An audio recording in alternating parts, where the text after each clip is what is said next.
कामयाब और कामरान कर दे। हमको जो टिकट मिला है उस टिकट की लाज रख ले। हम जीतने के बाद आपके द्वार पे दोबारा फिर आएंगे। रख दीजिएगा वहाँ रखिए। हाँ देखिए ये अंदाज़न 2 किलो होगा, समझ लीजिए। जब आप जीत जाइएगा तो दूर लेकर आइएगा। और दूसरा चलिए पहले ही से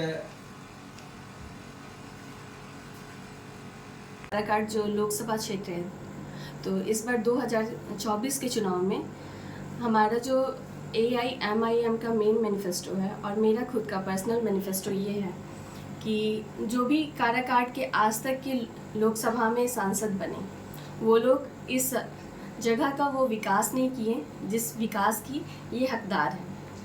और यहाँ पर लोग को ज़रूरत है निजी चेहरा का, एक क्षेत्रीय चेहरा का जो उनके दुख दर्द को समझे और उनको रिप्रेजेंट करे।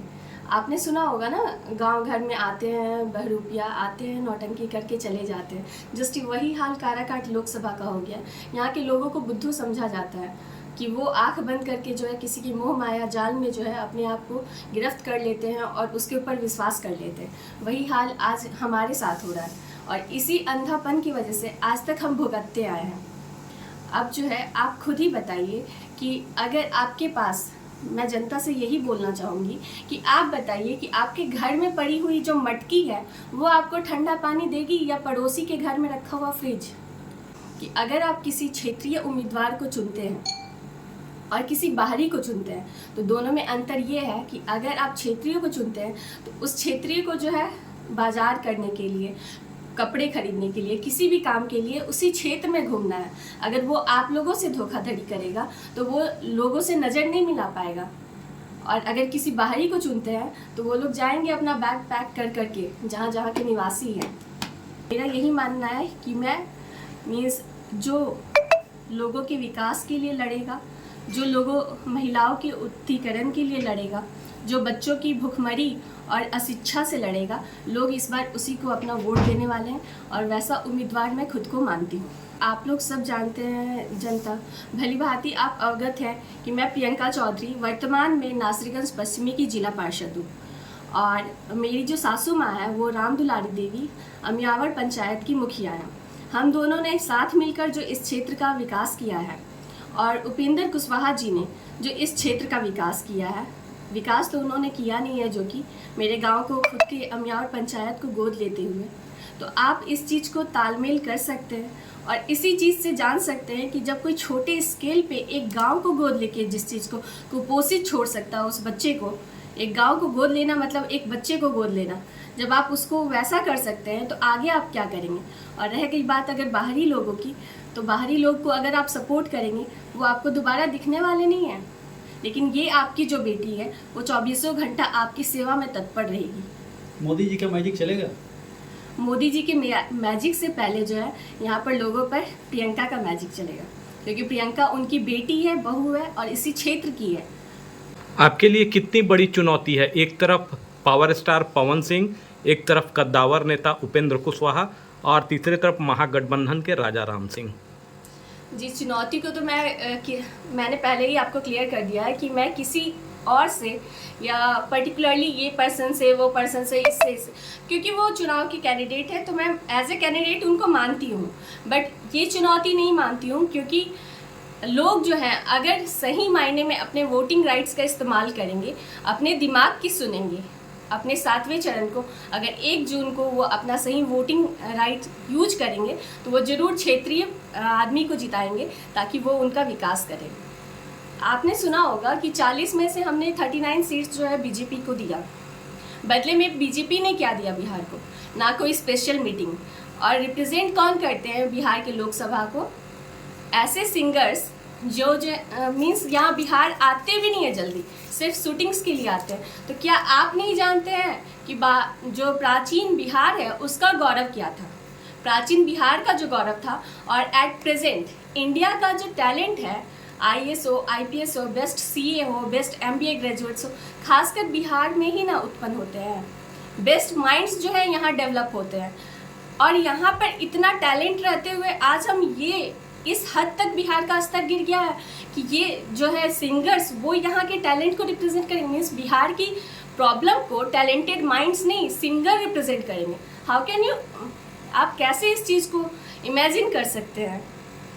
तो जो टैलेंटेड व्यक्ति है, जो लोगों के बीच में रहा है, जो पिछड़े वर्ग का है, जो लोगों के बीच से पला बढ़ा है, उत्पन्न हुआ है, वो उनकी परेशानी को समझेगा? या जो एसी में बैठ करके अपना गाना गा रहे हैं या एसी में बैठ करके अपना विधायकगिरी कर रहे हैं, सांसद रह चुके, वो करेंगे? मौका सबको मिला है, तो इस बार मौका मिलना चाहिए वैसे प्रत्याशी को जो कि उस चीज़ का हकदार है और लोगों से वो चीज़ वो चाहता है, ताकि उनकी जो उम्मीद है उस पर खड़ा उतर सके। पवन सिंह ने काराकाट में फिल्म सिटी बनवाने की बात कही है। जी, उन्होंने तो ये भी कहा है कि वो ज़मीन खरीद करके घर बनवाएंगे। तो जिस दिन वो करवाएंगे ना, वो फ्यूचर की बात है। अभी जो है मैनिफेस्टो है इलेक्शन का, तो वो बहुत सारे ऐसे वादे होंगे ना कि वो जो है आसमान से तारे भी तोड़ करके लोग के लिए ला देंगे। तो उस चीज़ की जो है डिस्कशन ना की जाए तो अच्छी है। बात है जो रियलिटी है, आप भी जानते हैं कि कोई बंदा एक बार में फिल्म सिटी मुंबई से, मैं कहूँगी कि मैं बॉलीवुड उठा करके यहाँ ला दूँगी, पॉसिबल है? नहीं पॉसिबल है ना। Then how can, Sushant Singh Rajput मरे, कहा नीतीश जी ने कि पूरा फिल्म सिटी उनके जगह पे बन जाएगा, बना क्या आज तक?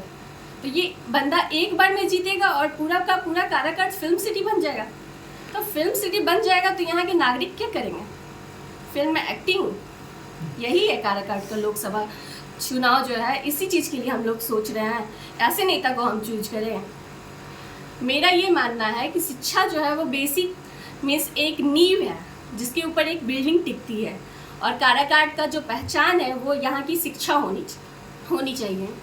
अगर मैं सांसद बनती हूँ तो मेरे क्षेत्र में ज़रूर ऐसा कोचिंग होगा जो आज के टाइम पे आप पटना और कोटा में बच्चे को तैयारी करते देख रहे हैं, तो वैसा इंस्टीट्यूट होगा जो पूरी तरह से फ्री में बच्चों को एजुकेशन देगा और उन लोग को आगे सरकारी नौकरी और सिविल सर्विसेज के लिए तैयार करेगा।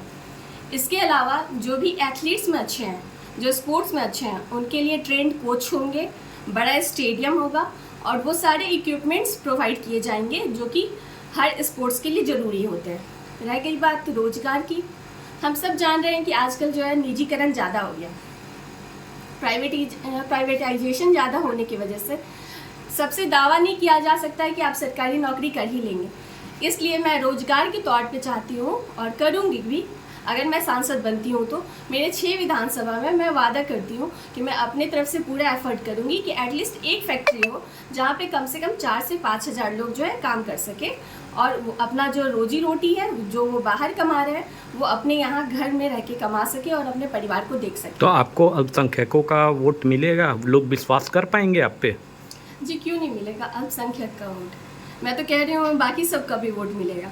बहुत सारे होते हैं एक्टिंग्स, आप देख ही रहे हैं, मैंने बोला ही कि एक्टिंग चल रहा है, कुछ बच्चों को उठाया जा रहा है, कुछ लोगों को गला लगाया जा रहा है, तो ऐसे करके मीन्स बहुत सारी एक्टिंग्स भी चल रही है और मैं रियलिटी के साथ रहती हूँ और मैं अब जो भी हूँ एक्चुअल जैसी दिख रही हूँ, जैसी मन से हूँ, जैसा क्षेत्र में काम की हूँ, अपनी सच्चाई के साथ लोगों के बीच में उतरूँगी।